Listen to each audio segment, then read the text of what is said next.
ทักทายสบายดีทุกคนตอนนี้ก็มาเข้าสู่ช่วงเฮาเฮ็ดกับข้าวเห็นครกเห็นฉากเห็นพริกกระเทียมแบบนี้หลายๆคนก็สิฮู้ว่ามันคือเมนูอิหยังเนาะทุกคนตอนนี้เฮาก็เลิกงานเป็นที่เรียบร้อยแล้วเวลาก็ถึงที่ดึกค่อนจำใดเฮาก็บ่ย้านในการอยู่การกินนะทุกคนเมนูนี้ก็คือเมนูตำข้าวปุ้นนั่นเองทุกคน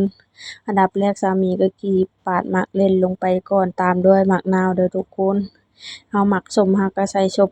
ตามใจที่เฮามักเลยเนาะเพราะว่าตำกินเองเฮาบอกเลยว่าเมนูนี้แบบแซ่บแน่นอนทุกคนเฮาก็กรีดตามด้วยผัก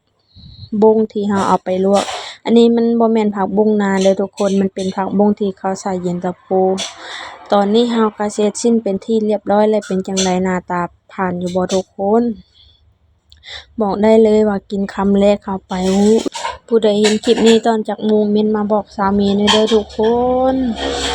ถ้าผู้ใดอยากกินนำก็ขอโทษขออภัยหลายๆเนาะที่มากิน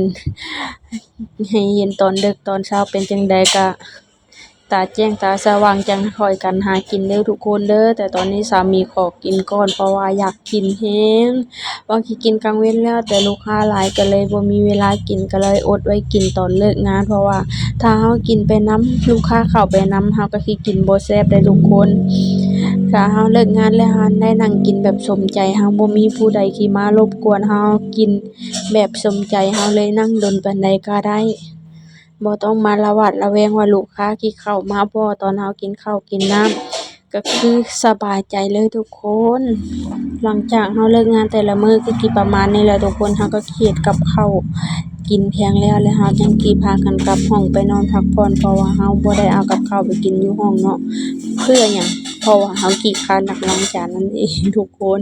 เพราะว่ากินอยู่นี่กินแล้วก็แล้วถามว่าอยู่นี่ล้างจานบ่ก็ล้างคือเก่าหั้นแหละทุกคนเพราะว่าเฮากลับห้องไปแล้วเฮาก็อยากอาบน้ำนอนพักผ่อนเลยเฮาบ่อยากที่แบบมาอิหยังมันก็ดึกแล้วเพราะว่ามื้ออื่นตอนเช้าเฮาก็เข้างานแต่เช้าหั้นน่ะทุกคนเฮาก็เลยว่าอยู่ร้านก็มีข้าวมีหยังเฮาก็บ่ต้องจำเป็นแบบ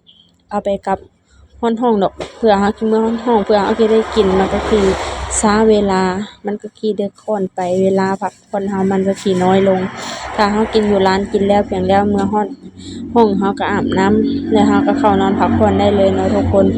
แล้วก็เฮาก็สิประหยัดเวลาขึ้นถ้าเฮามื้อฮอดห้อง